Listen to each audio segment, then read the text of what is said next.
श्री कृष्ण ने क्यों किया था एक किन्नर इरावन से विवाह? क्यों आज भी किन्नर बनाते हैं खुद को इरावन की विधवा? भगवान श्री कृष्ण की लीला अजब गजब है। उन्होंने कई बार इस संसार में धर्म को बचाने के लिए कई लीलाएं रची। कभी मोहिनी बने तो कभी छलिया तो कभी रणछोड़, लेकिन एक बार तो उन्हें एक किन्नर से ही विवाह करना पड़ा ताकि महाभारत में धर्म की विजय में कोई बाधा न आए। उन्होंने न केवल विवाह किया बल्कि उसकी मृत्यु होने के बाद उसकी विधवा भी बने। क्या है ये दिलचस्प प्रसंग, चलिए जानते हैं। श्री कृष्ण ने क्यों किया था एक किन्नर इरावन से विवाह? क्यों आज भी किन्नर बनाते हैं खुद को इरावन की विधवा? महाभारत एक प्राचीन महाकाव्य है जिसे कई भाषाओं में अनुवादित किया गया है। इस किताब के तमिल संस्करण में एक कथा मिलती है जिसमें उन्होंने एक किन्नर से विवाह किया था जो कोई और नहीं बल्कि अर्जुन का पुत्र था।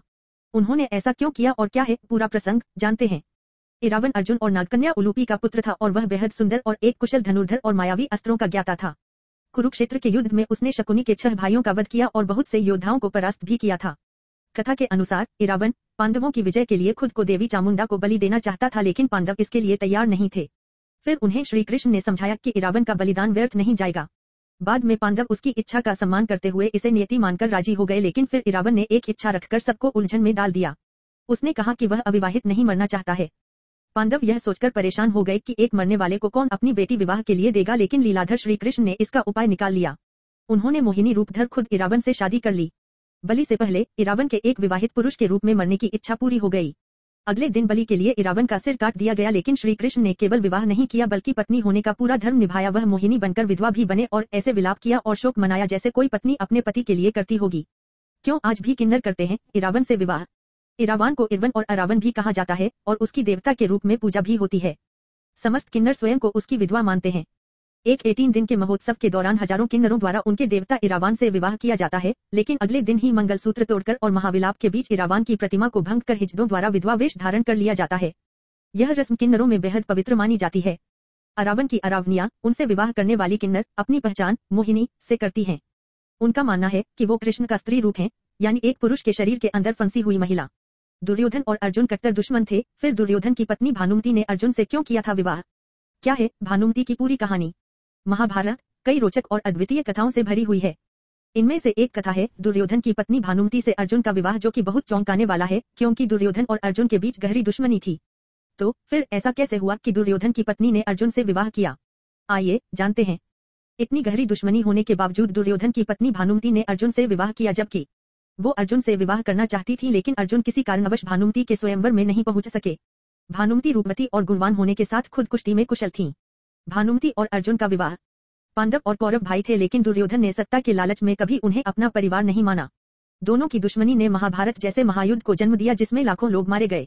इतनी गहरी दुश्मनी होने के बावजूद दुर्योधन की पत्नी भानुमति ने अर्जुन से विवाह किया, जबकि महाभारत के बाद भी भानुमति को ससम्मान अन्य रानियों जैसा रखा गया। क्या है इसके पीछे का कारण, चलिए समझते हैं, लेकिन उससे पहले हम भानुमति के बारे में विस्तार से जानेंगे। कौन थी भानुमति? दुर्योधन की पत्नी भानुमति काम्बोज के राजा चंद्रवर्मा की पुत्री थीं। कहते हैं कि वो उस वक्त के खूबसूरत स्त्रियों में से एक थी और अर्जुन को मन ही मन पसंद करती थीं। वो अर्जुन से विवाह करना चाहती थी, लेकिन अर्जुन किसी कारणवश भानुमति के स्वयंवर में नहीं पहुंच सके। दुर्योधन जब स्वयंवर गया तो उसे भानुमति बेहद पसंद आ गई, लेकिन भानुमति उससे विवाह नहीं करना चाहती थी। फिर दुर्योधन ने कर्ण की मदद से भानुमति का अपहरण किया और उससे जबरदस्ती विवाह कर लिया। भानुमति और दुर्योधन के 2 बच्चे लक्ष्मण और बेटी लक्ष्मणा हुए थे। भानुमति रूपवती और गुणवान होने के साथ खुद कुश्ती में कुशल थी और कई बार अपने दांवपेच से दुर्योधन को भी परास्त कर देती थीं। दुर्योधन भानुमति से बहुत प्यार करता था और उसकी बहादुरी का प्रशंसक भी था। भानुमति की पुत्री लक्ष्मणा भी अपनी माता की तरह ही सुंदर थी और उसके विवाह के समय भी वही हुआ जो भानुमति के विवाह के समय हुआ था। लक्ष्मणा भी भानुमति की ही भांति बेहद सुंदर और चतुर थी। जब वह बड़ी हुई तो दुर्योधन ने लक्ष्मणा का विवाह कर्ण के पुत्र वृषसेन से करने की सोची और उसने अपनी पुत्री के लिए एक स्वयंवर रचा, जिसमें पहले से ही यह तय था कि लक्ष्मणा किसे वरमाला पहनाएंगी।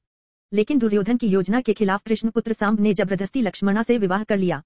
भानुमति और अर्जुन का विवाह। दुर्योधन की मृत्यु के बाद दुर्योधन की पत्नी भानुमति ने अर्जुन से विवाह किया था।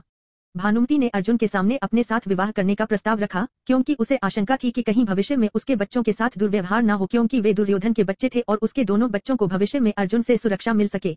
यह प्रस्ताव रखने की सलाह भानुमति को श्री कृष्ण ने ही दी थी। इसके बाद ही भानुमति ऐसा करने के लिए तैयार हुई थी। भानुमति दूरदर्शी थी। उसने दूसरा विवाह इसलिए भी किया था ताकि भविष्य में फिर से कौरवों पांडवों के बीच युद्ध जैसी संभावना न बने और शांति बनी रहे। भानुमति के विवाह के बाद ही यह मुहावरा लोकप्रिय हुआ कि